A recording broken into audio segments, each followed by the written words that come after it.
Alright, this is Andrew Jelly with Joda Home Inspections. We're here today at 3959 Nordic Valley Drive in Eden, doing a sewer scope.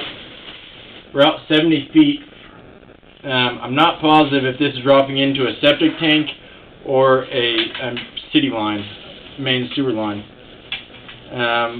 Generally, when I drop into a sewer line, it looks very similar, except I can see the bottom of the line and I can see water running from neighboring properties. When I drop into a septic tank, usually I can see a pool of standing water, and in this case I'm not seeing either. If I had to guess, I would say it's probably a septic tank, and it's just the water is much further below the area I'm able to see with my camera, but I'm not positive. So I would just double check with the sellers, confirm whether it's on sewer or septic. If this is septic, I would recommend having it cleaned and then having it evaluated further by a specialist. Best way to inspect a septic tank is to have it cleaned first. There are some tests, like dye tests, that you can do, but they're kind of inferior to cleaning it and then inspecting it. So I'm going to pull it back and record it and see what we find. Looks like this is ABS plastic line, which is good. At least this section of pipe.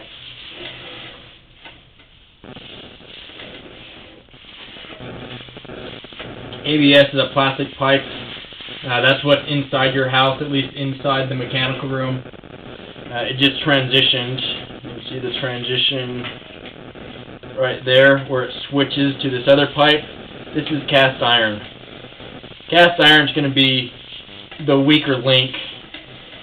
The issue with cast iron is it gets very rusty and rough,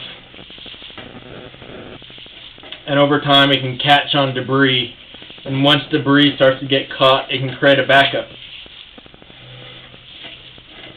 You can have liners put in.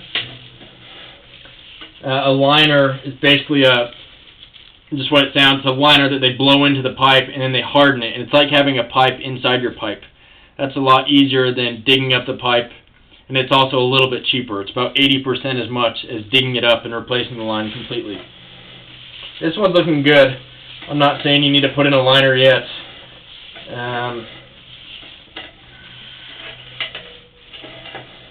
Oh, there you have some waste sitting in the line. That's not great. A fair amount of waste. Not seeing any standing water, at least in this area. There we have some. When you start to have standing water, that indicates that you have improper grade, or a little bit of a flat spot, or a belly.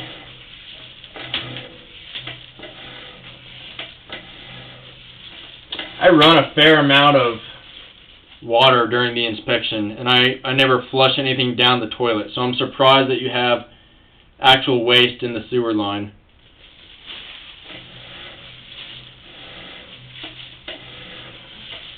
Like I said, that is one of the issues that you can have with cast iron, is it gets rough and it can start to catch debris. Cleaning it can help prevent this. One of the ways they clean cast iron is it's called picote, and that's where they use a chain cutter to cut off a small layer of the pipe, and that makes it very smooth, almost like a new pipe. So that's an option that you could consider.